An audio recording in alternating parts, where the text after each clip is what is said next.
Hey guys, so today I'm going to be elaborating the case study that I have been doing recently in my world geography. You can check it out on my YouTube channel and yeah. So without that, let's get into it. All right, so let's get into the introduction. This is my slide, and yeah, this is how the western part of it. So this is nothing just mostly for aesthetics. An introduction. So Mali is part of Africa. So Africa is right here, and this is part of Mali over here. Yeah, and well, there's a lot of Africa. There's a lot of part of Africa. There's Argentina, Libya, Egypt, Mauritania, Mali, Nigeria, and Chad and Sudan. And it's right here: Argentina, Libya, Egypt, Sudan, Chad, Mali. And we're going to be discussing Mali specifically today, and Sudan too. And introduction to the country. So Mali is a landlocked country in Western Africa. So landlocked meaning there's no ocean running through it, and it's mostly just land. And the Nigeria River flows through this, and it's mainly used for trading since Mali is a war zone, and no plane should be flying over there, and a plane is scared for to fly through Mali airspace. So they mostly use boat to ship their transport there. And Mali is flat and arid, and I just elaborate the point, and it's 1242248 square kilometers and 479635 square meters. Yeah, kilometers if you're UK, and square meters if you're United States. So that is that.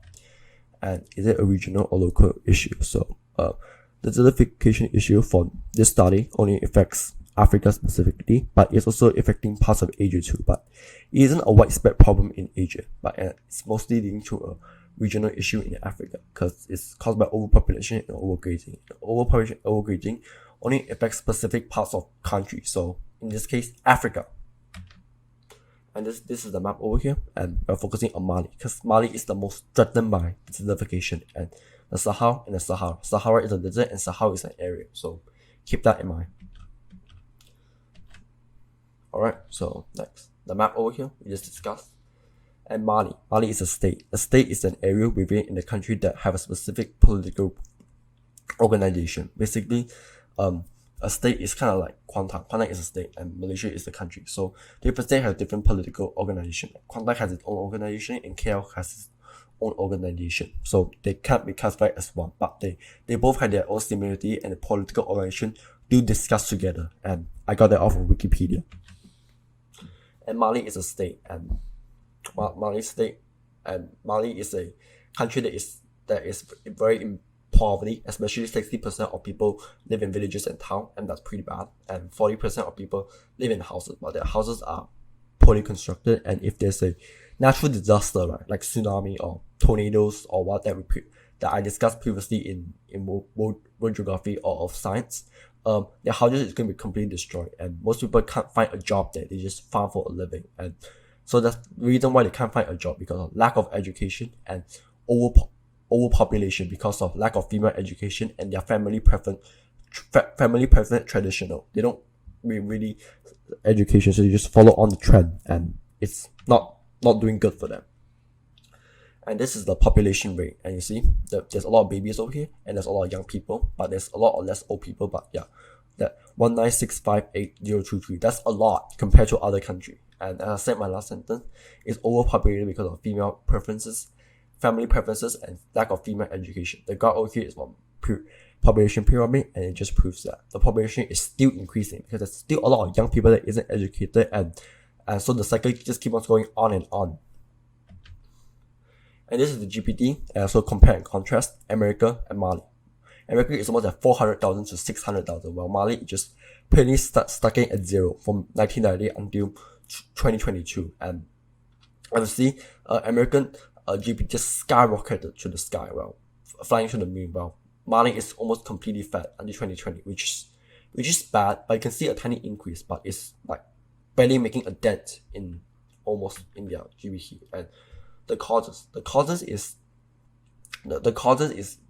because of Mali population expanding, and other parts of Sahel people care less, and they don't really care, and that's why we reach over exploitation of the land. So they use up a lot of the specific of the land, not caring about other land. So that's overpopulation, especially in Mali. There's a lot of people in Mali. That's why it's is that over-culturalization means they plant a lot in Mali, and they plant a lot in Mali, which leads to soil degradation and overgrazing, which means that there's a lot of animals there, especially cows as an example, that step on the grass a lot, and it's kept in a specific area, so the grass becomes unusable, and the dirt, there's no nutrients in the dirt, which leads to soil erosion, and the soil becomes completely destroyed. And poor irrigation practices, and which just means like if you don't have a proper system, the soil is the water is not going to reach all parts of soil, so it's going to be half soil that half plant is a lot of nutrient, and another plant that is not,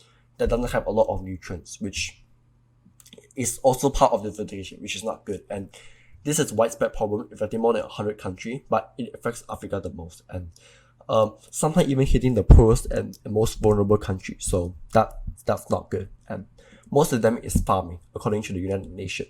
And 75% of Earth's land area is already degraded, and by 2050, more than 90% of them could be degraded. And the Joint Research Center and the Europe nation estimated that 1.6 million square miles, or 4.18 square kilometers, is degraded annually meaning every year, and affecting parts of Africa and Asia. Africa affecting the most by fixed.org.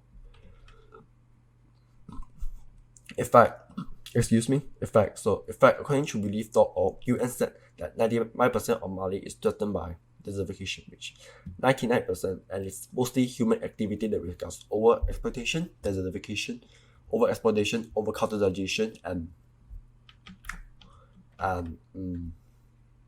overgrazing. And the Sahara Desert, every year it keeps on going south 48 kilometers a year, and which means the land is slowly breaking down and becoming desert. So, and forcing other people to move to migrate to other area, and the other area will face those problems too. Because if this area is overpopulated, you move to the other area, it's gonna face the overpopulation too, according to readers. And yeah, so it's expanding southwards towards here. Yeah, as you see, this area is starting to become affected too. And yeah, I just elaborate on this point. And solution. So solution for over exploitation, over cultivation, over grazing, and desertification. Sorry, wrong spelling right there. And poor irrigation practices. So for over exploitation, over cultivation of land, make a policy that makes farming illegal, and only allow those that is occupying a small amount of land to do it. So not everybody can farm. So it doesn't. And only so those people who want to farm in house, maybe allow them to only farm this big, and so this won't lead to soil erosion, and it won't affect the soil, and because if it affects the soil erosion, the crops won't be able to grow again, and control who can farm and who can't plant, and this issue could be prevented, and we should educate people on how to take care of animals properly, so the animal doesn't get overcrowded and ruin the grass. And if you take care of animal properly, it also won't lead to pandemic viruses, because if animals are very close, that's when viruses start spreading, and probably have an SOP or guideline on them, so how to set up the education system properly so they can quality control properly, and so it doesn't lead to the poor irrigation design that is half plant a lot of water and half plant that doesn't have a lot of water. So it doesn't lead to those issues by IFAS. So that, and thanks. And you can contact me by Instagram or my personal email. So yeah, with that, I'll see you later. And here's the credits: Britannica, Relief, FIS, Virtuous, UN, and IFAS. And this is the template I use for my slide, and this is the photograph that I use for the slide. So yeah, with that, I will see you guys later. Bye guys.